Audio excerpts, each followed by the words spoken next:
The classroom buzzed with cruel laughter as strands of golden hair fluttered to the floor, each snip echoing like a stab of shame. Emma sat frozen, her hands trembling, eyes brimming with silent tears as the scissors scraped against her scalp.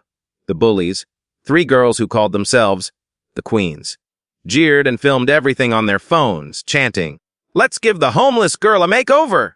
Her heart cracked, but she didn't cry out. She had learned long ago that silence hurt them more than anger. When the bell rang, she gathered the fallen strands as if they were pieces of her soul, stuffed them into her torn backpack, and walked away without a word.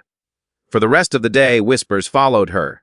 Some pitiful, others cruel, but Emma kept her gaze fixed on the window, dreaming of places where kindness wasn't a rarity. Nobody at school knew where she lived, and nobody cared to ask.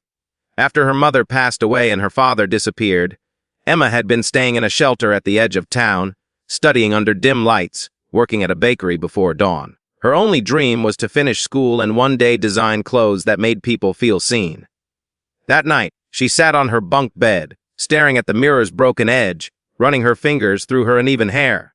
The girl staring back looked nothing like the dreamer she used to be. But somewhere deep inside, a quiet voice whispered, "This isn't the end." The next morning, the school buzzed with gossip. Phones were out, eyes wide, voices loud. A gleaming black Rolls Royce pulled up to the gate, its silver hood ornament glinting like a crown in the sunlight.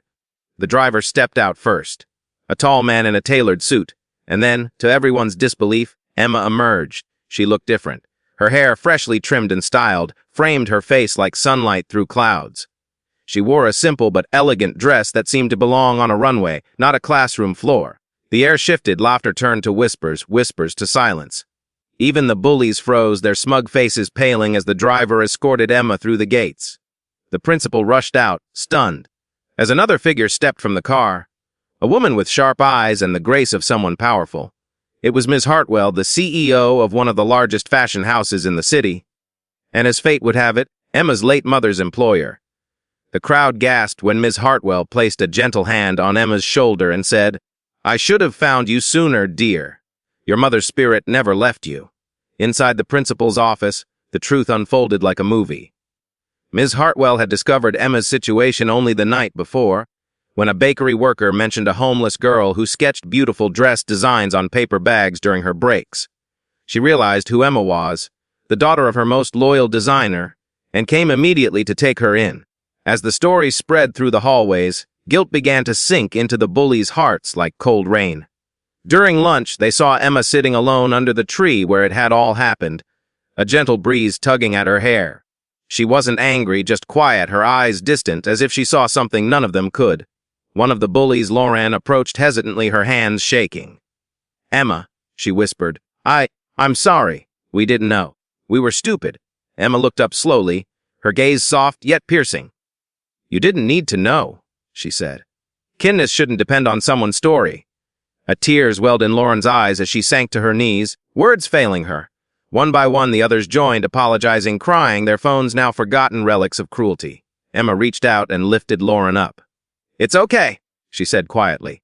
"Let's just make sure no one else ever feels that small again." The words hit deeper than any punishment. From that day, the bullies began volunteering at the shelter where Emma had lived, helping kids with their homework, donating clothes, learning humility the hard way. Emma moved in with Ms. Hartwell, who adopted her not out of pity, but pride. Within months, Emma's sketches became real designs, colorful, hopeful pieces that reflected resilience and grace.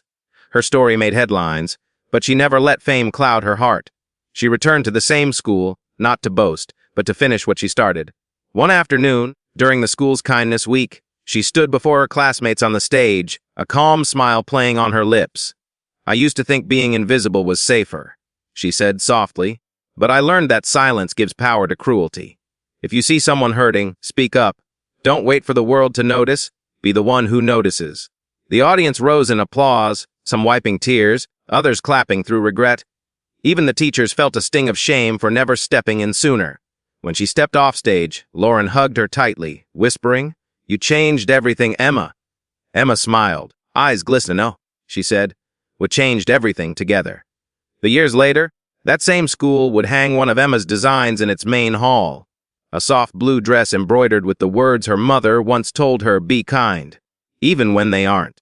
Every student who walked past it remembered the girl who lost everything yet gave back love. And sometimes, when a new kid looked lonely or scared, someone would whisper, "Don't worry. This is Emma's school now. We don't let anyone eat alone." The laughter that once broke her now echoed as joy.